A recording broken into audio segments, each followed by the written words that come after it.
Olha só, hoje a gente vai falar sobre um paradoxo financeiro que, nossa, atinge muita gente.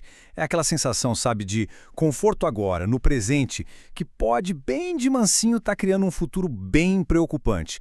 Vamos entender isso melhor? Essa cena aqui é ou não é familiar? Carro financiado, o celular do momento, escola particular para os filhos, aquela viagem parcelada a perder de vista, restaurante bacana no fim de semana. Pois é o retrato de um padrão de vida que muita gente não só acha normal, como deseja, né? É quase um sinônimo de sucesso, de ter chegado lá. E é aí que entra a grande pergunta que a gente vai tentar responder hoje. Será que esse conforto todo, esse agora, é de verdade? Ou será que ele está sendo pago lá na frente com a tranquilidade do futuro? Vamos mergulhar nessa dinâmica para entender o que está por trás. Vamos lá, primeira parte, a vida em parcelas. Aqui a gente vai diagnosticar o problema principal, aquele que muitas vezes a gente nem percebe no corre-corre do dia a dia. Pois é, a verdade pode ser meio dura de engolir. Esse presente de alto consumo, muitas vezes focado em manter um certo status, um certo padrão, pode acabar levando a um futuro com quase nenhuma segurança financeira. E sabe por quê? Porque a lógica do eu quero agora, do consumo imediato, acaba passando por cima daquela lógica mais importante, que é de construir segurança para o longo prazo. Beleza. Agora, seção 2. Renda não é riqueza. E aqui, gente, está um erro de conceito que é a raiz de todo o problema. Essa frase aqui, hein? Ah, eu até queria poupar, mas sabe como é? Não ganho o suficiente. Quem nunca ouviu ou até mesmo falou isso? O fato é que, na grande maioria das vezes, essa frase está escondendo o verdadeiro problema. A questão raramente é só o quanto se ganha. E olha só que importante essa distinção. Pensa assim, renda é o fluxo, é a água que entra todo mês pela torneira para pagar as contas de hoje. Já o patrimônio, bom, o patrimônio é o estoque, é a água que você acumula no balde, é o que te sustenta e te dá liberdade, mesmo se um dia a torneira diminuir o fluxo ou parar de pingar. O foco precisa, urgentemente, sair da renda e ir para o patrimônio. E esse fenômeno tem nome, é o grande vilão da história. A inflação do estilo de vida. Sabe o que é isso? É quando vem aquela promoção no trabalho e, puf, vira um carro mais caro. O salário aumenta e lá se vai para um aluguel maior. No fim das contas, a renda sobe, mas a capacidade de guardar dinheiro fica na mesma. Às vezes até piora, porque os boletos cresceram junto. Ok, vamos para a terceira parte, a armadilha dos custos fixos. Agora a gente vai ver na prática como essa armadilha funciona, como ela vai fechando o cerco no orçamento do mês e a gente mal se dá conta. É o famoso veneno em pequenas doses, né? Olha lá, são aquelas assinaturas baratinhas, os parcelamentos longos, a troca constante do celular ou da TV, aquele financiamento que cabe no bolso. Sozinho, nada disso parece um problema. Mas quando você soma tudo, pronto. A vida financeira fica completamente engessada. O dinheiro mal cai na conta e já tem dono, já tem destino certo. E aí, adeus flexibilidade. E o resultado disso tudo é o quê? A pessoa acaba virando refém do próprio padrão de vida. É como correr naquela rodinha de hamster, sabe? O trabalho que deveria ser uma ferramenta para construir liberdade vira só o combustível para manter essa máquina de custos fixos girando, girando, girando, sem sair do lugar.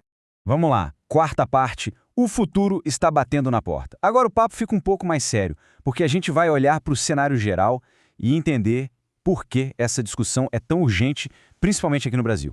A realidade é a seguinte, a população brasileira está envelhecendo, e rápido. As pessoas estão vivendo mais tempo, o que é ótimo, mas, por outro lado, tem menos gente nova entrando no mercado de trabalho para contribuir com o sistema. A conta é simples, no futuro teremos muito mais gente precisando de renda por mais tempo e menos gente pagando essa conta. A matemática da Previdência Pública simplesmente não fecha mais como antes, e isso não é uma crise passageira, é uma mudança para sempre.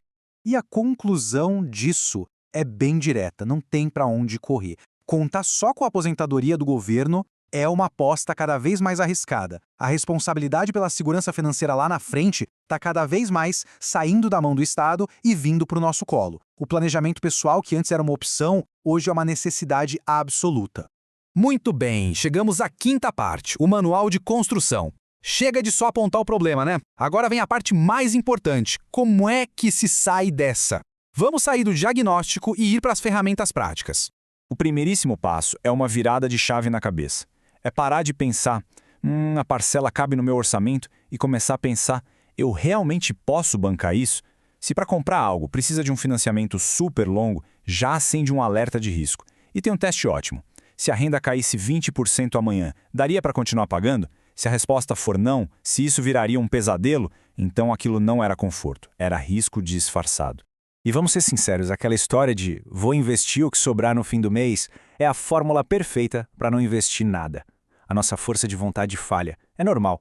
O que funciona de verdade é ter um sistema, é automatizar, é criar um jeito do dinheiro ir para os investimentos logo que o salário cai na conta, é se pegar primeiro, antes de pagar qualquer outra coisa.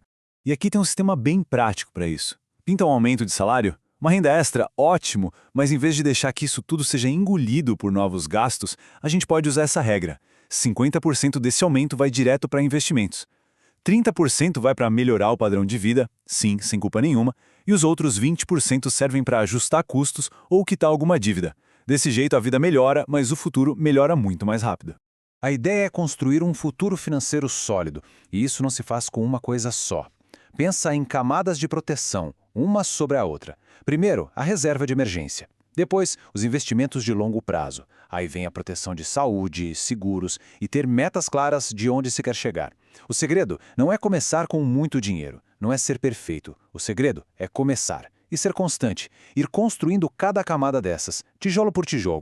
Bom, e para fechar, vamos para a nossa última parte. Conforto ou liberdade? Depois de tudo isso que a gente conversou, tem algumas perguntas que ficam no ar, né? Perguntas para a gente refletir. A primeira é essa: se a principal fonte de renda parasse hoje, por quanto tempo a vida continuaria exatamente como está? A resposta para essa pergunta, seja qual for, é um raio-x da sua segurança financeira real. E a segunda, o padrão de vida de hoje depende mais de quê? Do próximo salário ou do patrimônio que já foi construído? É a diferença entre morar numa casa de cartas, que qualquer vento derruba, e uma casa de tijolos, bem sólida. E por fim, a pergunta que amarra tudo isso. As escolhas financeiras do dia a dia estão comprando o quê? Conforto ou liberdade? Porque o conforto é imediato, mas muitas vezes ele te deixa dependente. A liberdade não, ela é construída aos poucos, mas é sua, é para sempre. Qual tem sido a prioridade? E a gente termina com essa reflexão. Riqueza de verdade não é o que se mostra para os outros. Não está no carro, no celular novo. Riqueza de verdade é aquilo que te sustenta quando ninguém está olhando. É a paz de espírito de saber que se tudo der errado, existe uma base sólida ali para segurar as pontas. No fim, a escolha é entre financiar o conforto de hoje e construir a liberdade de amanhã. Bom, essa escolha é feita a cada pequena decisão do dia a dia.